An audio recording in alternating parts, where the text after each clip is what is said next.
Other news, Xi Jinping and Putin got together and they're apparently besties. Here's the quote: some actors representing but the minority on the international scale, I think that's us, continue to advocate unilateral approaches to addressing international issues and resort to force. They interfere in the internal affairs of other states, infringing their legitimate rights and interests, and incite contradictions, differences, and confrontation. The statement said, I am willing to work with President Vladimir Putin to plan a blueprint and guide the direction of Sino-Russian relations under new historical conditions. Mr. Xi said, he added that China and Russia should act like big countries as they intensify coordination on fighting the coronavirus pandemic, yada, yada. Any feedback from our squad? I mean, you could have rewritten that press release as, we want to try to destroy U.S. hegemony and replace it with ourselves. Mm-hmm.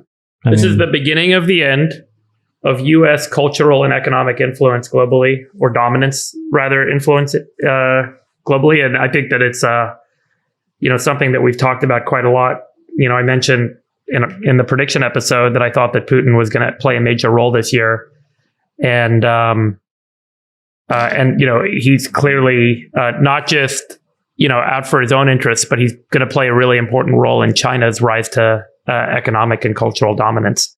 You agree, Chamath? Is this the sign that they're going to be running the show? Or does this look like something else to you? No. I don't think that there's a show to run. I think the point is that there was a first among equals for the last many decades in the world order where, America was that first among equals.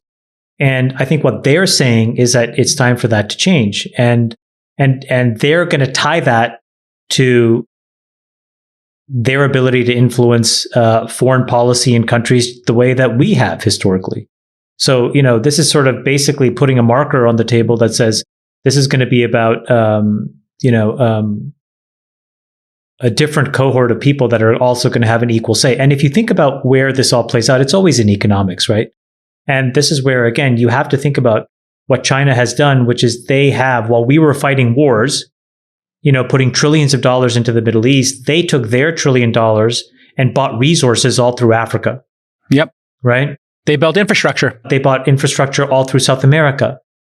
They put infrastructure all through Southeast Asia. That, say, call it $15 trillion that we spent in one direction, they spent in another. That's a $30 trillion gap that's going to create a resource imbalance that they will use to create even more influence in the future. And we have to figure out a way to counteract that. Sachs, what do you think? Is this a changing moment in the world order? Should we be worried that these two dictators are going to act in unison and then maybe one gets the Ukraine, one gets Taiwan? Is this like really earth-shattering news, or do you think it's saber-rattling and not that big of a deal? Well, I think it's a dramatic statement and photo that was put out. It was a continuation of what we've seen where they have, Xi and Putin have been getting, and Russia and China, they've been getting friendlier and friendlier. What saddens me and sort of sickens me as really an American patriot who would like to see the American world order continue is the way that we have blundered and created this type of situation. So to Chamath's point, first of all, we wasted 20 years trying to do nation building in the Middle East. We wasted $6 trillion on that.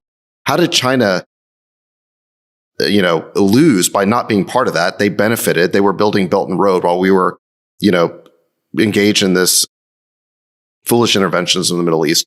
And now more recently with Putin, we've really driven Putin into Xi's arms because we keep threatening to add Ukraine to NATO, which is not something that's in America's interest. If we would just give up on that position or just reaffirm that Ukraine should not be admitted to NATO, it would enormously help diffuse tensions with Russia. And by the way, your point that these are dictators, they're natural allies, that's not historically been true. So during the days of the Soviet Union, you had Nixon and Kissinger make the great opening to Mao in China, and we were able to cultivate a relationship there because China and Russia were natural antagonists. And it was a major move in the Cold War that we were able to cultivate Mao. And we did so, even though he was a dictator with blood on his hands. So Russia and China are not natural allies. We should be doing a better job of not so thoroughly alienating Putin that he is rushing into Xi's arms. That's the blunder I see here. By the way, after this summit, they're going to meet with Iran. There's a tripartite thing. Access of dictators. This is like the Legion of Doom. We need to be playing our cards in a much smarter way. Yeah, we need to play our cards. Look, what is the strategy? I mean, the strategy is, look, we want the American-led world order to continue, but we got to be much more selective about picking and choosing our battles. Yeah. Iraq, Afghanistan, Syria, Libya, they were huge mistakes. And now on top of it, what about looking forward, about Sachs? Ukraine. What's that? Yeah. Looking forward, like you keep bringing up the past. What's the look forward strategy in your mind? The look forward strategy, I think, is to diffuse and de-escalate the situation in Ukraine exactly the way Obama did it, which is to recognize that America does not have a vital national interest the way that Russia does. Then to how do you handle Taiwan? Hold on. To reaffirm that the nations of the Caucasus that have border disputes with Russia, Ukraine, Moldova, Georgia, they are not eligible candidates for NATO at the present time. Kick that can down the road by 10 years. Okay. We talked about that last episode. Taiwan is a much more complicated situation. I do think we have a vital national interest there. Got it. Okay. So two very different situations. I actually agree with you. Yeah.